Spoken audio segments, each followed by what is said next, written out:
Esta pandemia ha hecho que miles de personas escuchen el mensaje del Evangelio por primera vez,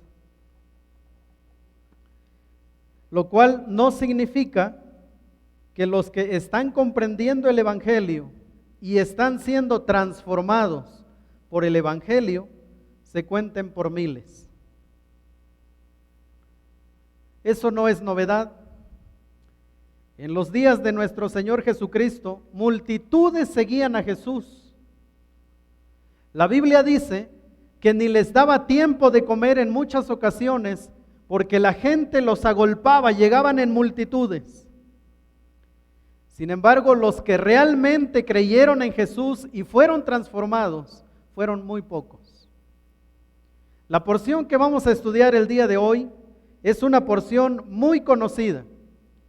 3 de los 4 evangelios abundan en detalles para que nosotros podamos comprenderla.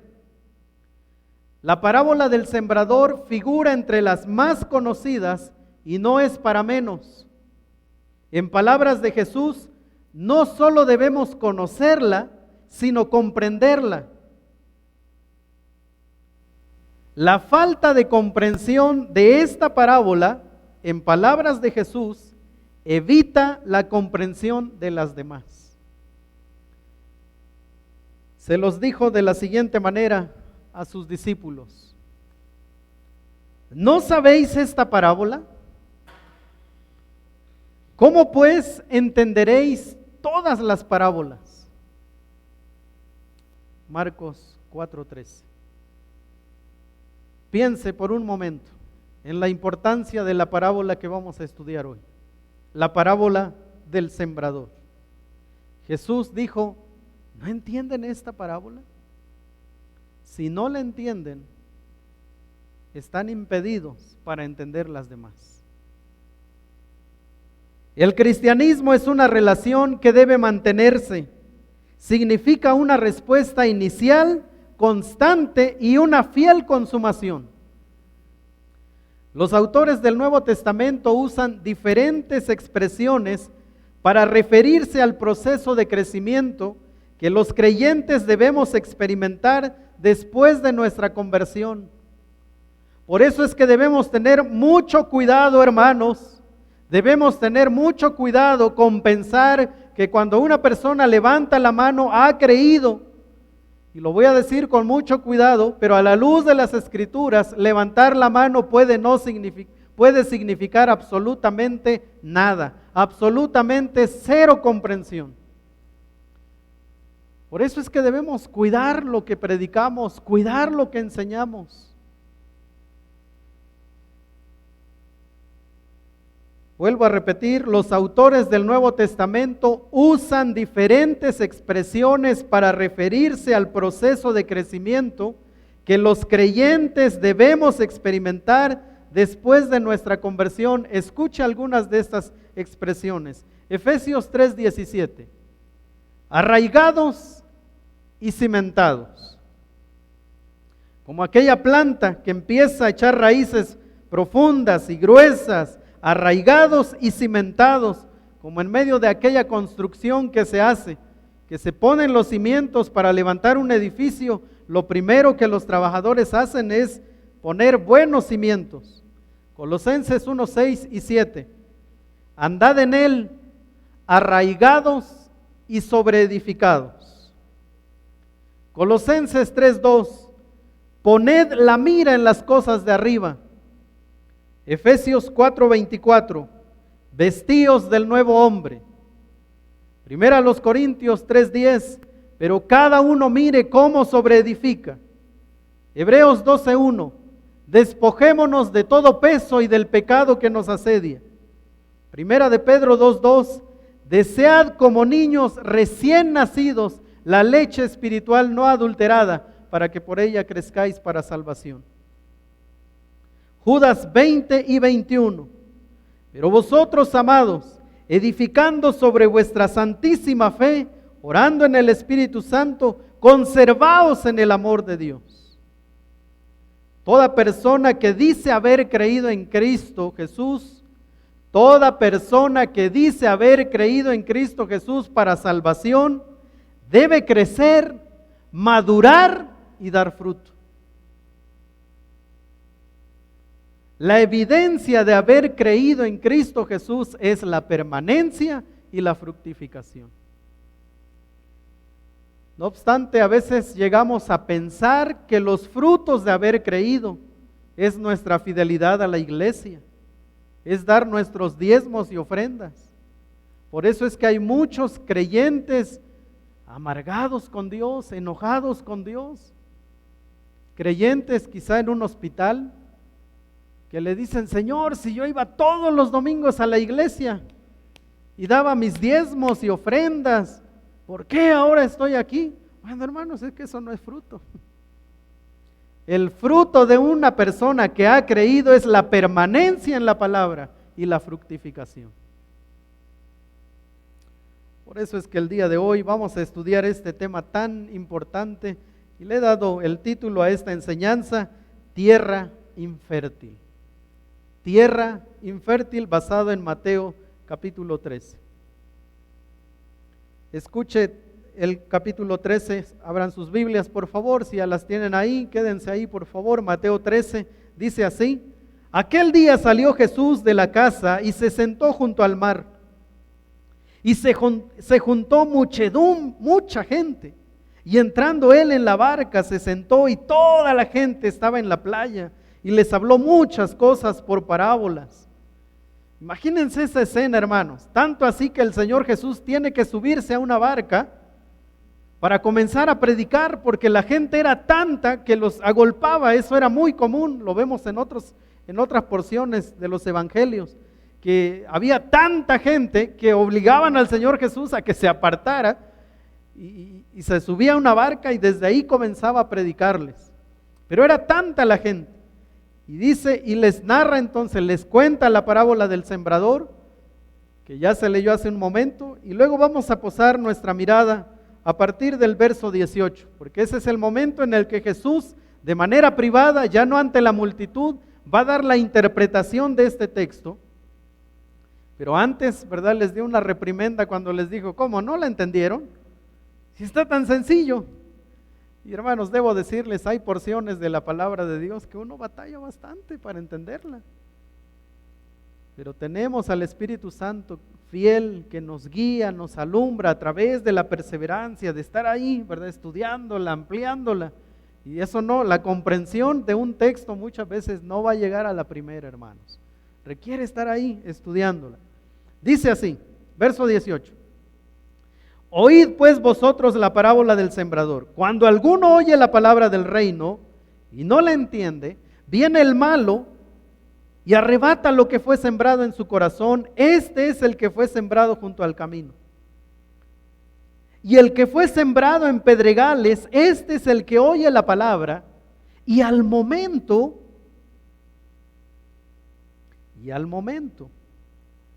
la recibe con gozo, pero no tiene raíz en sí, sino que es de corta duración, pues al venir la aflicción o la persecución por causa de la palabra, luego tropieza.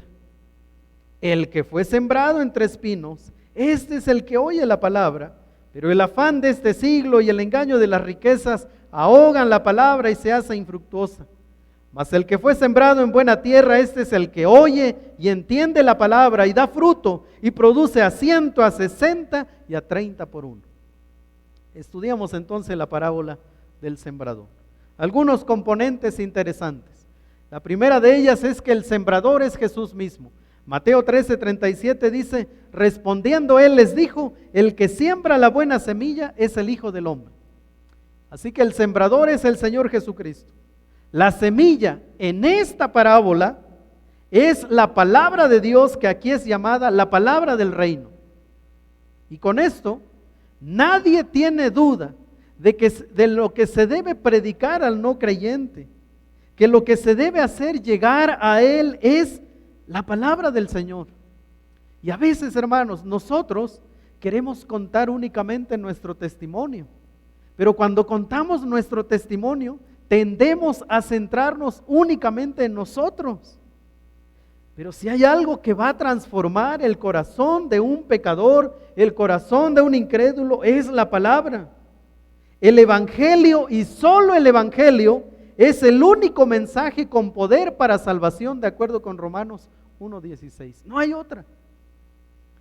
Es decir, a los incultos se les debe predicar el Evangelio, a los cultos se les debe predicar el Evangelio.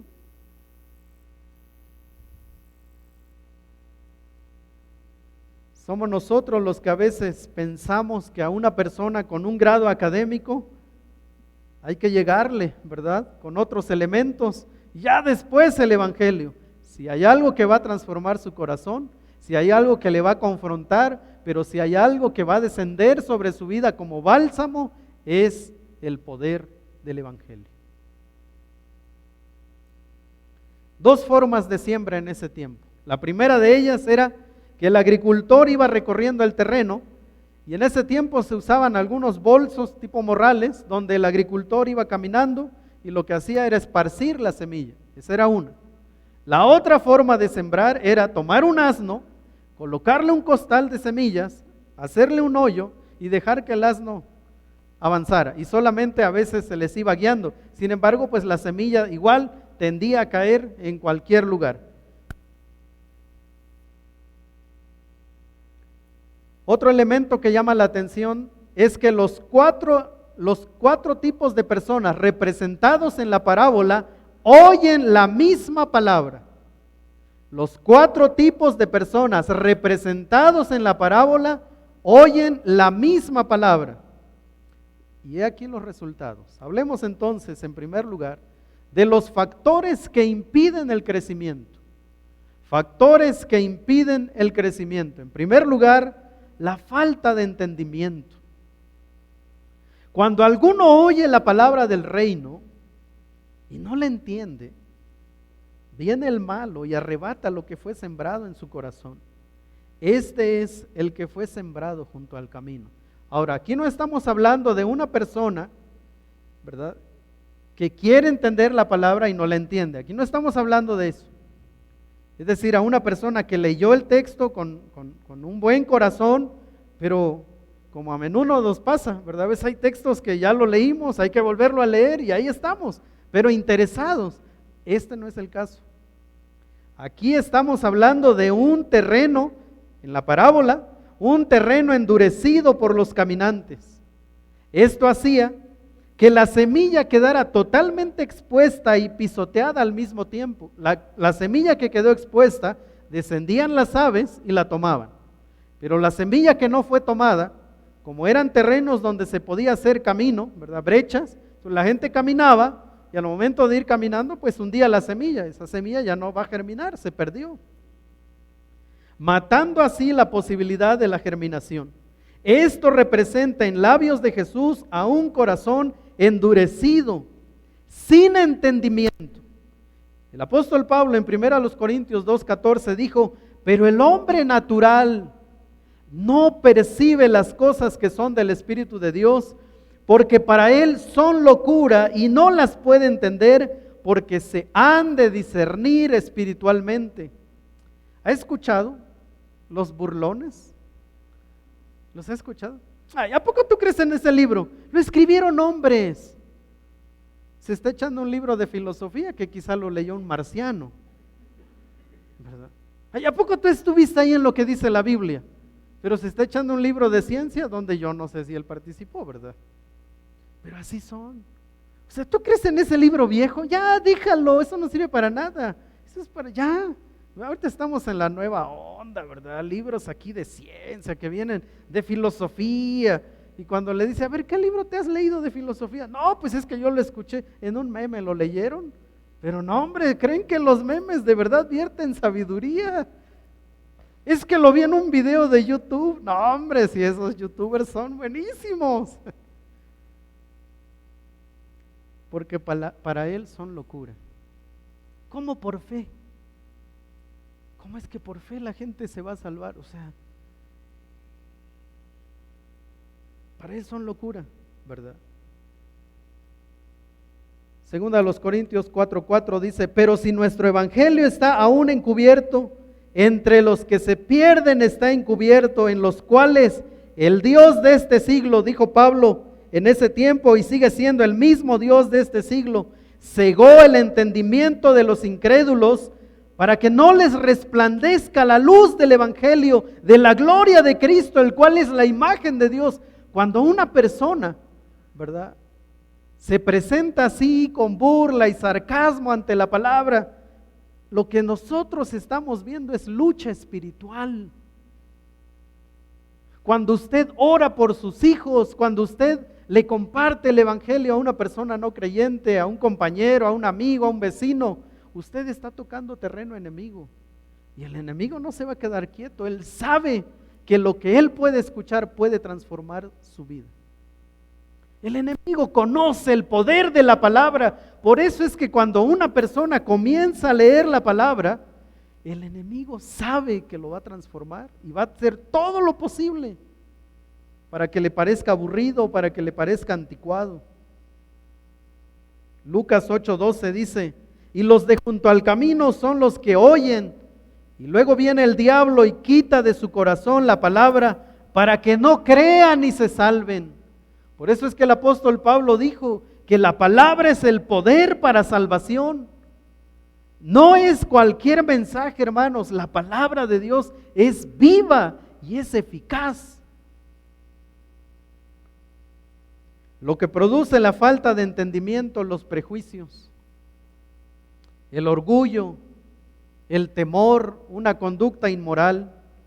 Tales personas oyen el mensaje, quizás entienden el significado de las palabras en la superficie, pero no dejan que les penetre en el fondo de su ser, donde pudiera brotar la plena comprensión del Evangelio. En fin, no tienen interés en las cosas espirituales. Y Judas es tremendo respecto a ellos. El penúltimo libro, Judas, dice que debemos tener mucho cuidado con ellos. Algunos que dudan, convencedlos. Judas 22. A otros, salvad arrebatándolos del fuego. Y de otros, tened misericordia con temor, aborreciendo aún la ropa contaminada por su carne. Judas. Factores que impiden el crecimiento. En segundo lugar, falta de profundidad. Y el que fue sembrado en pedregales, este es el que oye la palabra y al momento la recibe con gozo. Escuche bien, al momento la recibe con gozo efusivo, pero no tiene raíz en sí, sino que es de corta duración, pues al venir la aflicción o la persecución por causa de la palabra, luego tropieza. Estas semillas que cayeron en terreno pedregoso no eran montones de piedra, sino más bien era un área con una capa delgada de tierra, pero por debajo era pura roca, ¿verdad? Como los que conocen el tepetate, por ejemplo, ¿verdad? Que por encima, pues sí, crecen hierbas, pero empieza a escarbar y es puro tepetate. O sea, quien se le ocurra sembrar en medio de tepetate no sabe de siembra, ¿verdad? Nadie siembra en el tepetate. Pues no va a producir. Lo que nace ahí, así como nace, así se muere. Un área rocosa cubierta por una delgada capa de tierra. La pequeña semilla que jamás logró arraigar firmemente salió rápidamente y luego el sol la marchitó y la quemó. Esto representa un corazón que va en búsqueda de la novedad. Ya fue aquí, ya fue allá. Y lo invitan a la iglesia. Sí, yo voy a tu iglesia. A mí me encanta ir a la iglesia. A mí me gusta escuchar la palabra. Pero son así, ¿verdad? Y no, hombre, y hacen la invitación. Y sí, yo quiero, ¿verdad? Y no, hombre, me encantó la charla ahí de tu pastor. Me encantó la alabanza. Pero solo son así, temporales. Van buscando el beneficio sin compromiso. Las aflicciones les hace buscar algo diferente. Escuchen. Las aflicciones les hace buscar algo diferente, pero no sus convicciones. No el saberse pecadores, no el saber que Dios es el Salvador, que en Cristo tenemos redención. El texto claramente hace alusión a las emociones pasajeras. Son profesantes, pero no convertidos. El doctor Francisco Lacueva dijo: cuando se come sin masticar, no se puede esperar una buena digestión. Juan 2:23. Estando en Jerusalén, en la fiesta de la Pascua, muchos creyeron en su nombre, viendo las señales que hacía. En nuestros días, hermanos, esto no es tan desconocido para nosotros, ¿verdad? Gran campaña de sanidad y milagros. No, hombre, ahí llenan estadios. Y luego dicen: no, es que yo vi, de verdad, lo tocaron y le creció la mano. O lo tocaron y bajó talla, porque también ya hay campañas así, ¿verdad? Para bajar talla, ya voy a ir, hermanos. Pero ya hay campañas para bajar talla, ¿verdad? En el nombre de Jesús, y ahí, ¿verdad? Y hay gente así. No, es que de verdad. Escuche, estando en Jerusalén en la fiesta de la Pascua, muchos creyeron en su nombre viendo las señales que hacía, pero Jesús mismo no se fiaba de ellos porque conocía a todos. Y no tenía necesidad de que nadie le diese testimonio del hombre, pues él sabía lo que había en el hombre. Juan 6:66. Desde entonces muchos discípulos volvieron atrás y ya no andaban con él cuando les dijo: yo soy el pan de vida. Hombre, dijeron: dura es esta palabra, ¿y quién va a seguirla? Vámonos de aquí. Se fueron. Mateo 8:19-22. Y vino un escriba y le dijo: Maestro, te seguiré a donde quiera que vayas. Jesús le dijo: las zorras tienen guaridas y las aves del cielo nido, mas el Hijo del Hombre no tiene dónde recostar su cabeza. Otro de sus discípulos le dijo: Señor, permíteme que vaya primero y entierre a mi padre. Jesús le dijo: sígueme, deja que los muertos entierren a sus muertos. Ezequiel 33:32. Y he aquí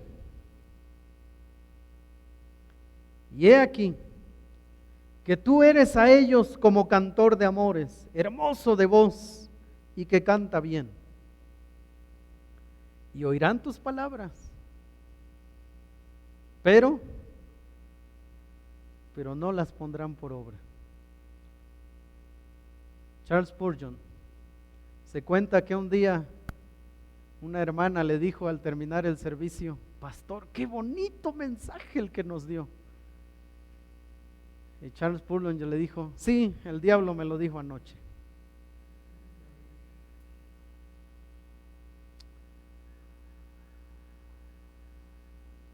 He aquí que tú eres a ellos como cantor de amores, hermoso de voz y que canta bien. Oirán tus palabras, pero no las pondrán por obra. No, hombre, qué bonito mensaje, me encantó el mensaje del pastor este domingo, dice el hermano Arturo, pero ahora concluyamos el mensaje yéndolo a vivir. En eso concluye un buen mensaje, en la práctica. Tercer factor, falta de madurez. El que fue sembrado entre espinos, este es el que oye la palabra, pero el afán de este siglo y el engaño de las riquezas ahogan la palabra y se hace infructuosa. Un comentario geográfico dice que una de las incomodidades para el agricultor de ese tiempo era que la abundancia de los pinos y cardos que crecían durante la temporada de lluvias, los espinos y cardos, absorbiendo cantidades excesivas de agua. Y luego, ¿verdad? Y luego competían con el trigo y la cebada por el agua. Pero como los espinos y cardos eran los que ya habían absorbido más agua en el terreno, como resultado, los brotes de granos estarían literalmente sedientos de agua, marchitándose y muriendo. Los del trigo y cebada, porque ya no había más agua para ellos. los espinos y cardos habían jalado el agua del terreno. 1 Timoteo 9 al 11. 6, 9 al 11. Porque los que quieren enriquecerse caen en tentación y lazo, y en muchas codicias necias y dañosas que hunden a los hombres en destrucción y perdición, porque raíz de todos los males es el amor al dinero, el cual codiciando algunos se extraviaron de la fe y fueron traspasados de muchos dolores. Un autor dice, no necesitas millones para ser codicioso. Hay quienes están siendo codiciosos por centavos. Y se están muriendo, se están hundiendo, se están perdiendo el gozo, la paz. Lo mismo que hacen los espinos, ¿verdad? Y los cardos en temporada de lluvia, absorben, secan la tierra y cuando empieza a crecer la buena semilla, el trigo y la cebada, se van muriendo. Porque los espinos están, eso es lo que dice el Señor Jesucristo, se van tras la riqueza, los placeres, sobre lo que es fugaz, pero ahí consumen su tiempo. Me acuerdo de una enseñanza de estas del pastor Luis que dijo, son aquellos que salen al salir el sol, regresan cuando ya está puesto y regresan sin gozo y paz. Afanes, riquezas, pero han perdido la riqueza espiritual, no hay nada en sus vidas. Por su parte, 1 de Juan 1:15 al 17, no améis al mundo,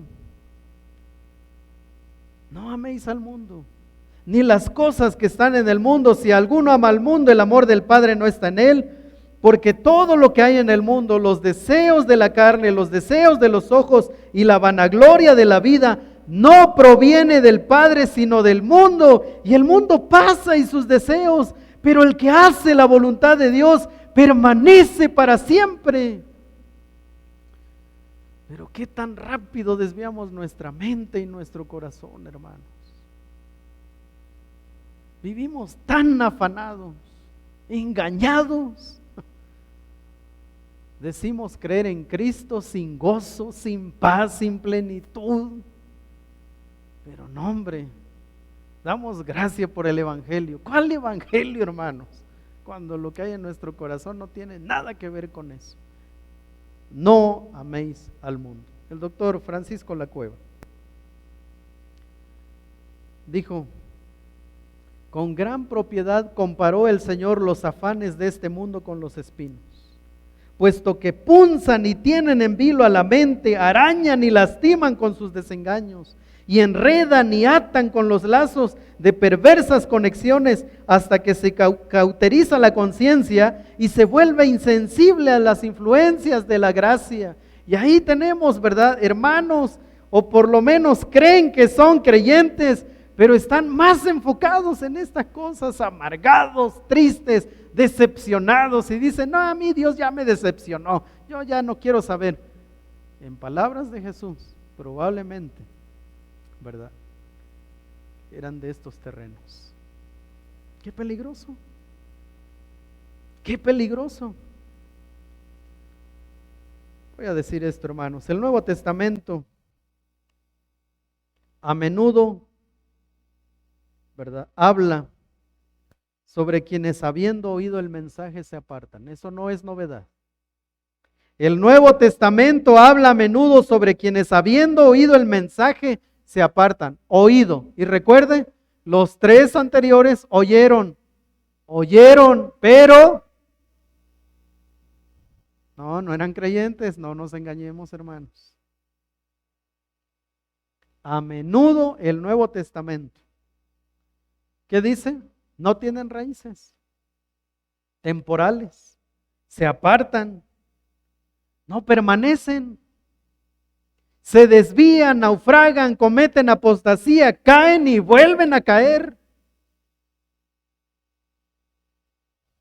Queridos papás, sobre todo los que tenemos hijos pequeños, donde todavía tenemos la oportunidad de sembrar en ellos la buena semilla, no nos dejemos engañar.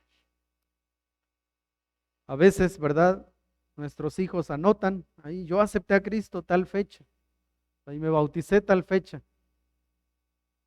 Los frutos son los que nos van a decir qué es lo que han creído. En los campamentos, muchos adolescentes verdaderamente llegan a creer en Cristo. Pero ya se bautizó, tenía 8 años cuando se bautizó. Pero cuando llega a los 12, tiene mayor conciencia de pecado y es ahí cuando realmente viene una conversión. Pastor, pero mi hijo ya hasta usted lo bautizó. Bueno, déjeme decirle, si yo le contara. No, es que ahí tiene su certificado, mi hijo lo bautizó tal pastor. Déjeme si yo le contara. ¿Verdad? Los frutos de la permanencia no están en un certificado. No están en la firma de un pastor, ¿verdad? Que otorgamos como un pequeño recordatorio, un recuerdo para los que se bautizan. Aunque lo tengan marcado en su casa, en la sala, si no hay frutos de que creyó, eso no sirve de nada. Entonces no nos engañemos. Cuidemos la buena semilla que debemos sembrar. Factores que propician el crecimiento. Y vamos a ir cerrando. Aquí ya me marcaron, tengo 9 minutos. Así que vamos a ir, hermanos, por otros 19. Mateo 13:23. Mas el que fue sembrado en buena tierra, estos son los que corazón, lo leemos juntos, hermanos, por favor. Mas el que fue sembrado en buena tierra, este es el que oye y entiende la palabra y da fruto y produce a 100, a 60 y a 30 por uno. El que fue sembrado en buena tierra, este es el que oye, lo mismo que los otros 3, lo mismo. Este es el que oye, pero número 2, y la entiende. Por su parte, Lucas capítulo 8, verso 15 dice, mas el que cayó en buena tierra, estos son los que corazón bueno y recto retienen la palabra oída y dan fruto. ¿De qué? Entonces, ¿qué pasa cuando alguien levanta la mano y dice que creyó en Cristo, pero a la primera vuelta va y se regresa? ¿Es creyente? No, hermanos, no nos engañemos. Da fruto con perseverancia. Tiene que ver con el corazón. El corazón es la tierra. Esdras 7:10. Porque Esdras había preparado su corazón para inquirir la ley de Jehová y para cumplirla y para enseñar en Israel sus estatutos y decretos. ¿Dónde comenzó el proceso de Esdras? En su corazón. Con un oído diferente, así de, a ver, yo quiero escuchar más de su palabra. Había una actitud diferente. Y vamos a ir, por favor, al Salmo 19. Salmo 19. Para que usted pueda ver, que recordemos una vez más el poder de la palabra. Salmo 19, 7 al 11. Búsquelo, por favor. Salmo 19. ¿Qué es lo que hace la palabra en el corazón? 19, 7 al 11. Ya lo tenemos todos, ¿verdad? Muy bien, vamos a leerlo. Dice así. La ley de Jehová es perfecta, que convierte el alma. Primero. Segundo, el testimonio de Jehová es fiel, que hace sabio al sencillo. Los mandamientos de Jehová son rectos, que alegran el corazón. El precepto de Jehová es puro, que alumbra los ojos. El temor de Jehová es limpio, que permanece para siempre. Los juicios de Jehová son verdad, todos justos. Deseables son más que el oro y más que mucho oro afinado, y dulce más que miel y que la miel del pan, que destila del panal. Tu siervo es además amonestado con ellos, en guardarlos hay grande galardón. Miren lo que está diciendo el salmista. La ley de Jehová es perfecta, que convierte el alma. ¿Por qué cree que Satanás, dice el texto, que ha cegado el entendimiento? Porque si hay alguien que conoce el poder de la palabra de Dios, es Satanás. ¿Por qué cree que en el huerto del Edén le dijo, con que Dios os ha dicho? Claro, él sabía que la palabra es viva y eficaz. Por eso es que cuando alguien está siendo expuesto al evangelio, esto es lo que él va a hacer, tratar de jalarlo. El testimonio de Jehová es fiel, que hace sabio al sencillo. Y a veces pensamos, ¿verdad? No, hombre, en este tiempo donde todo mundo va detrás de la sapiencia mundana, el texto dice, hace sabio al sencillo. Los mandamientos de Jehová son rectos, que alegran el corazón. ¿Qué dicen nuestros hijos cuando les ponemos una restricción? Ay, papá, qué malo eres, qué injusto, ¿verdad? Otros dicen, yo no creo en la palabra, todo te prohíbe la palabra. ¿Qué dice? Que quien ha sido transformado, cuando escucha un mandamiento, se alegra y dice, wow, y aquí hay otra. Si quiere llamarle prohibición, llámele prohibición. Pero ¿qué dice? Se alegra cuando escucha un mandamiento, se alegra, no lo ve como una barrera, como algo que ya no puede hacer. El precepto de Jehová es puro, que alumbra los ojos como una lámpara para nuestra vida. El temor de Jehová es limpio, que permanece para siempre. Nos lleva en una constante adoración, con temor reverente a Dios. La palabra. Deseables son más que el oro. Los engaños de la riqueza se lo ahogaron, se lo echaron. Mateo 7:24, y vamos a ir perfilándonos al cierre. Cualquiera pues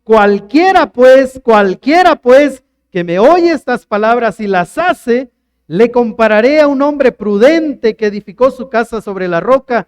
Descendió lluvia, vinieron ríos, soplaron vientos y golpearon contra aquella casa y no cayó, porque estaba fundada sobre la roca.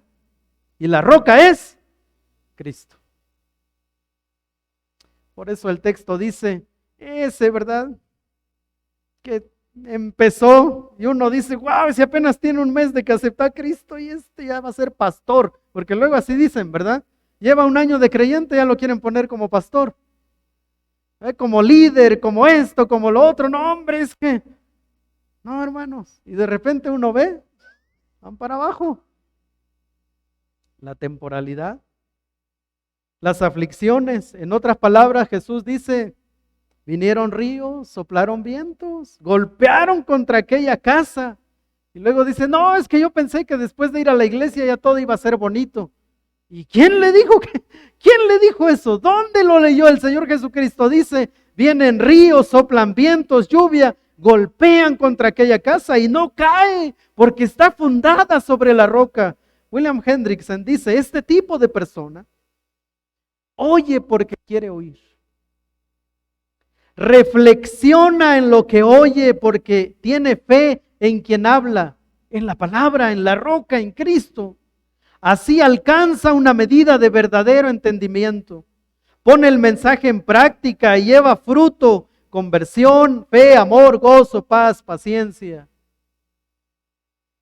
A veces pensamos, hermanos, y nosotros hemos confundido eso muy a menudo, pensamos que los frutos es ir cada domingo a la iglesia, es ser fieles en los diezmos y ofrendas, es andar ahí, ¿verdad? Dios te bendiga, Dios te bendiga, Dios te bendiga. No, hombre, qué frutos. No, hermanos, a veces el Dios te bendiga sale de un corazón todo amargado. Entonces no nos equivoquemos, hermanos. Los frutos están en la palabra, ¿verdad? Los frutos que debemos buscar en un creyente están en la palabra.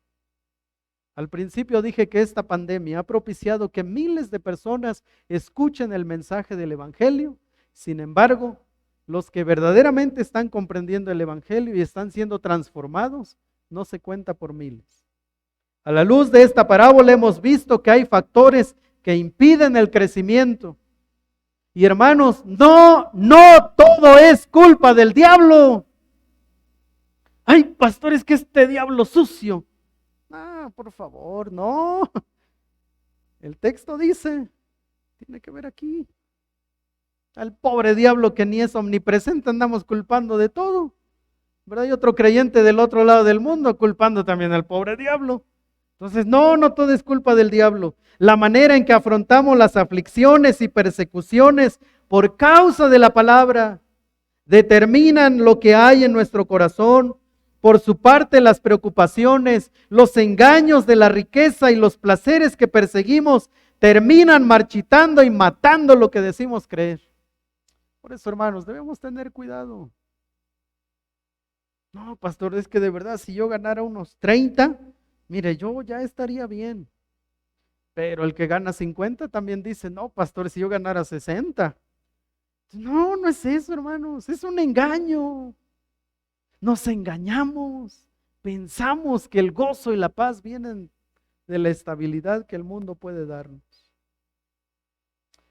La prueba para saber si alguien es creyente verdadero o no radica en la permanencia de la palabra que produce una transformación integral y fructífera. La prueba para saber si alguien es creyente verdadero o no radica en la permanencia de la palabra que produce una transformación integral y fructífera. No nos engañemos, hermanos.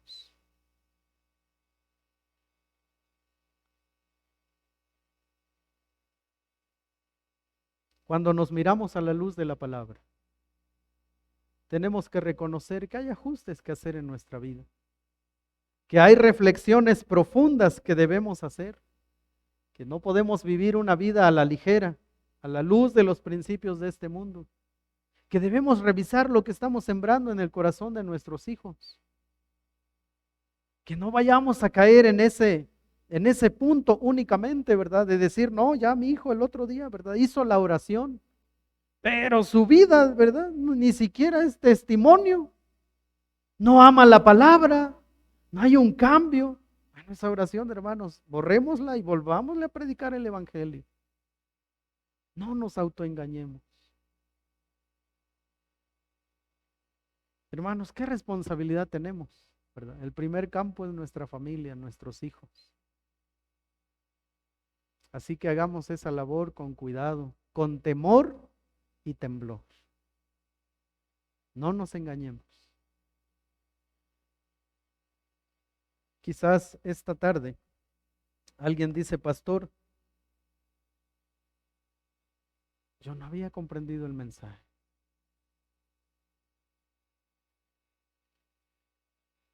Yo no he dejado que la palabra que he escuchado en otra oportunidad o quizá en esta que es primera vez, yo no he dejado que esa palabra transforme mi vida. Nunca he tenido un encuentro serio con el Señor, nunca le he prestado atención. Pero este día me gustaría si alguien puede tomarme, que me explique detenidamente en qué consiste el Evangelio y poder, ¿verdad?, conocer más a Cristo, más a su palabra. Yo quiero conocer más a Cristo, quiero conocer más su palabra. Me gustaría en este día tomar una decisión y ser enseñado, que yo pueda conocer más de Él. No creo en Cristo como mi Salvador, no hay una relación personal con Dios como mi Salvador, pero yo quiero tomar una decisión, un cambio de vida. Y para eso, pues ahora sé que debo comprender la palabra y quiero dar ese paso. Con toda honestidad, alguien dice, pastor, me gustaría conocer más la palabra. Yo no conozco a Cristo. Quiero conocer a Cristo a través de su palabra. En otras palabras, yo no estoy seguro de mi salvación. Alguien dice, pastor, esta tarde, gracias. Alguien más. Y la intención es detenernos y explicarle bien el Evangelio. Alguien más. Puestos de pie, hermanos, y yo quisiera pedirle a la dama que levantó su mano, quédese conmigo al final aquí, por favor. Yo quisiera tomar unos minutos para explicarle más acerca del Evangelio de Jesucristo. Padre, ayúdanos, Señor, susténtanos con tu palabra, inquieta nuestro corazón. Señor, si nos sentimos bien viendo frutos que nosotros hemos inventado, perdónanos y alúmbranos, corrígenos. También, Señor, bendice a nuestros hijos, que verdaderamente puedan comprender la palabra. Abre sus oídos, Señor, abre sus corazones como lo hiciste con Lidia. Y gracias, Señor, por el Espíritu Santo que ha venido a morar en el corazón del creyente, el cual nos instruye a toda verdad, nos corrige, nos va llevando, Señor, en un proceso tan hermoso de crecimiento. Padre, gracias por tu palabra. Y también, Señor, gracias por la persona de nuestro Señor Jesucristo, nuestro gran Dios y Salvador. En su nombre oramos y damos gracias. Amén y amén.